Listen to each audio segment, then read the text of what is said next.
जैसे ही परछाई लोक का द्वार टूटा, अंधेरे से भरी एक सहरन पूरे वातावरण में फैल गई। हवाओं ने करवट बदली, पेड़ों की शाखाएं कांपने लगी और एक पुरानी लेकिन भयावह शक्ति ने वापसी की घोषणा कर दी।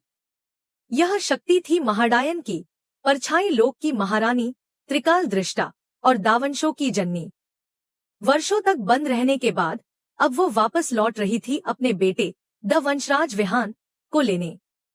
लेकिन ये वापसी सिर्फ एक माँ की अपने बेटे से मिलने की इच्छा नहीं थी, बल्कि इसके पीछे था एक घातक इरादा, अपने वंश को फिर से जीवित करना और उस शक्ति को खत्म करना जो उसके वंश का विनाश कर सकती थी। वहीं दूसरी ओर विहान अब तक नहीं जान पाया था कि रिवांशी गौरी, जिससे वह अभी तक सिर्फ एक भावनात्मक जुड़ाव मान रहा था, असल में एक ऐसी शक्ति की धारक है जो दावंशों को जड़ से मिटा सकती है।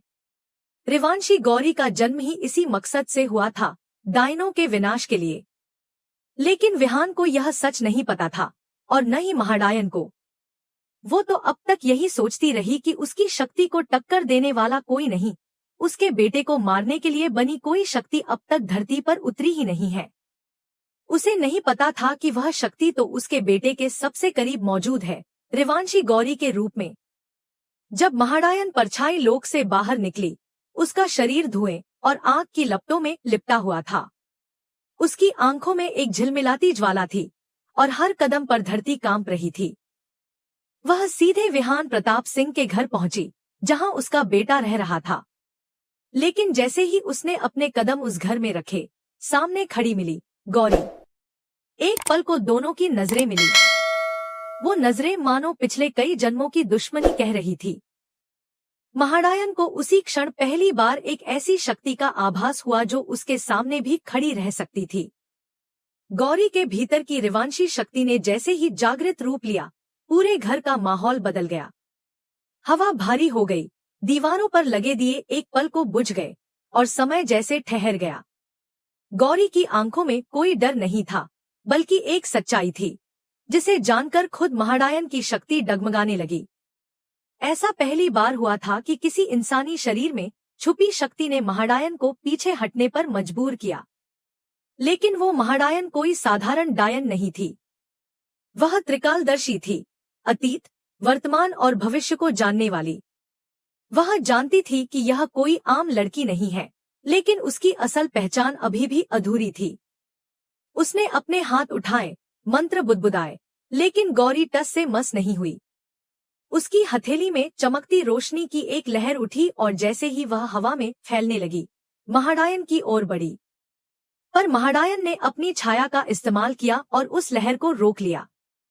यह एक संकेत था कि दोनों शक्तियों की असली टक्कर अब शुरू होने जा रही थी। लेकिन विहान, जो अब तक इस सारी सच्चाई से अनजान था, उसे समझ नहीं आ रहा था कि आखिर गौरी में यह ताकत कहां से आई। क्या वह वही लड़की थी जिसे वह एक आम इंसान समझ रहा था? गौरी की आंखों में अब नफरत नहीं, बल्कि न्याय की चमक थी। वह जानती थी कि उसका जन्म क्यों हुआ है। वर्षों पहले जब धरती पर दावंशों का कहर टूट पड़ा था, तब त्रिदेवों ने एक विशेष आत्मा को धरती पर भेजा था, ताकि वह दिन आए जब डायनों का अंत संभव हो। वह आत्मा किसी और में नहीं, रिवांशी गौरी में समा गई थी। लेकिन उसे खुद भी नहीं पता था कि उसकी शक्ति इतनी गहरी और इतनी प्रबल है। महाडायन यह सब देखकर हैरान रह गई। उसने अब तक केवल पुरानी भविष्यवाणियों में सुना था कि एक लड़की आएगी, जो उसके पूरे वंश को मिटा देगी। लेकिन अब वो लड़की उसके सामने खड़ी थी, उसका सामना करने को तैयार। लेकिन महाडायन झुकने वालों में से नहीं थी। उसने अपने चारों ओर एक घेरा बनाया, मंत्रों से हवा को विषैला बना दिया और गौरी की ओर हमला किया। लेकिन गौरी के अंदर जो शक्ति थी, वह शांत नहीं रही। जैसे ही अंधेरा उसके चारों ओर फैलने लगा, उसकी आंखों से एक सफेद रोशनी निकली जिसने उस अंधेरे को चीर दिया। इस बीच विहान स्तब्ध खड़ा देख रहा था। उसका दिल दो हिस्सों में बंट गया था। एक तरफ उसकी मां, जिसकी गोद में उसने अपना बचपन बिताया था, और दूसरी तरफ गौरी, जो उसकी जिंदगी की सच्चाई बन चुकी थी। लेकिन सच्चाई यही थी कि महाडायन अब सिर्फ एक मां नहीं, एक विनाश की शक्ति बन चुकी थी। और गौरी सिर्फ एक प्रेमिका नहीं, एक रक्षक बन चुकी थी। दोनों की टक्कर अब निजी नहीं रह गई थी, यह अब वंशों की जंग बन गई थी। एक और दावंशों की महारानी, परछाई लोक की देवी, और दूसरी ओर रिवांशी वंश की प्रतिनिधि, न्याय और शक्ति की प्रतीक गौरी।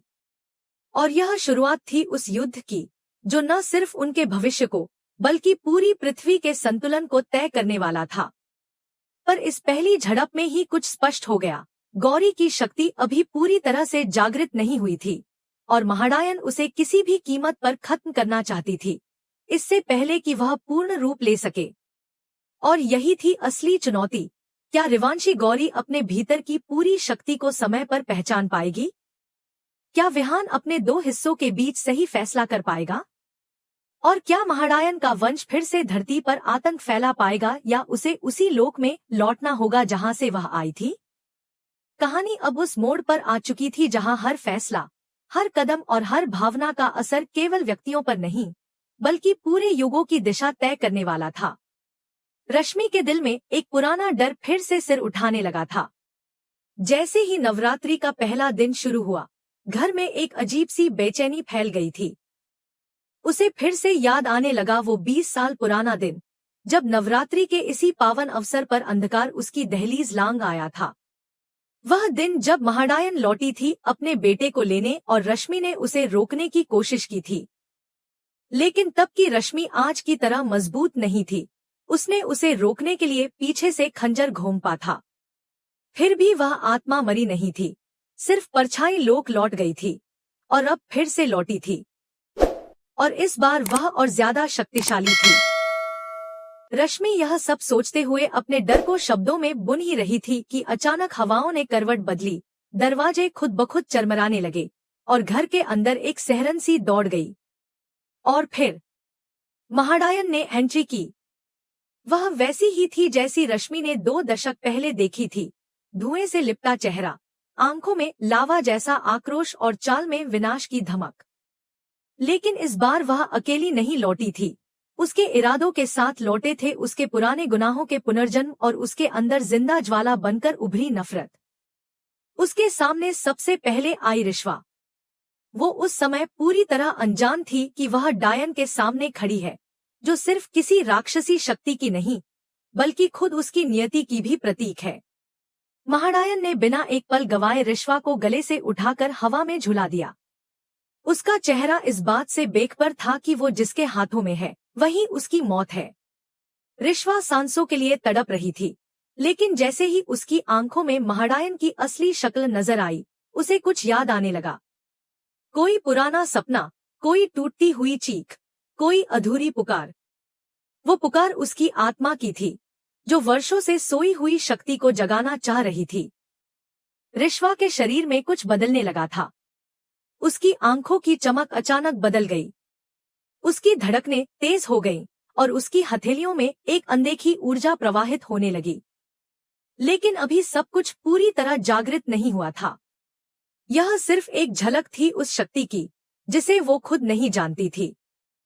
महाडायन ने उसे जमीन पर फेंका और तिरस्कार से हंसते हुए बोली, मुझे रोकने के लिए तुझ जैसी कितनी आई और गई।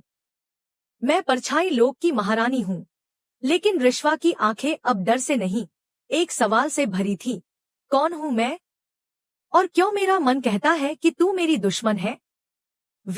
रिश्वा अब तक नहीं जानती थी कि वह रिवांशी कुल की अंतिम रक्षक है और उसका जन्म ही डायनों के कुल का अंत करने के लिए हुआ है। लेकिन अब जब खतरा उसके सामने आ खड़ा हुआ था, तो उसके अंदर की ताकतें धीरे धीरे जागने लगी थीं। और जैसे ही उसे यह पता चलेगा कि उसके अंदर की शक्ति कितनी प्रबल है, वह न सिर्फ डायनों से डरना छोड़ देगी बल्कि उनके कुल का अंत करने की ठान लेगी।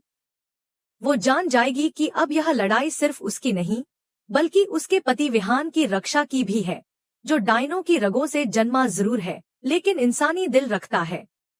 रश्मि यह सब देख रही थी। उसका दिल कांप रहा था। क्या वही इतिहास फिर से दोहराया जाएगा?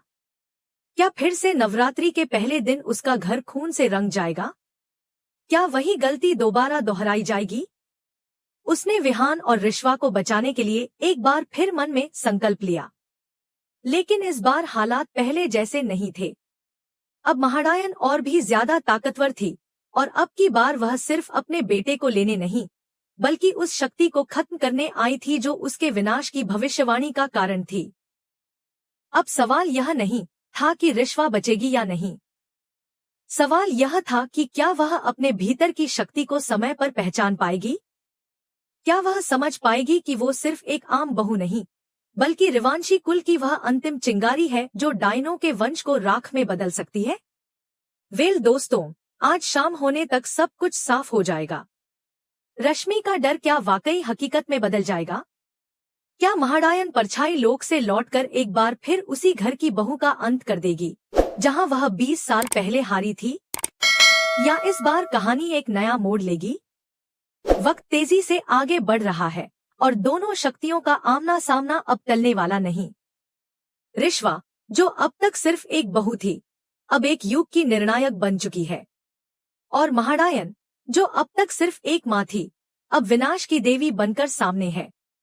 अब इस टकराव में कोई भी पीछे नहीं हटेगा। क्या रिश्वा अपनी ताकत को पहचान कर डटकर मुकाबला कर पाएगी?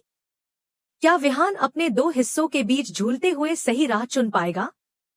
और क्या परछाई लोक की महारानी इस बार भी अपराजय साबित होगी या उसे अंततः वापस लौटना होगा उसी अंधेरे लोक में जहां से वह आई थी?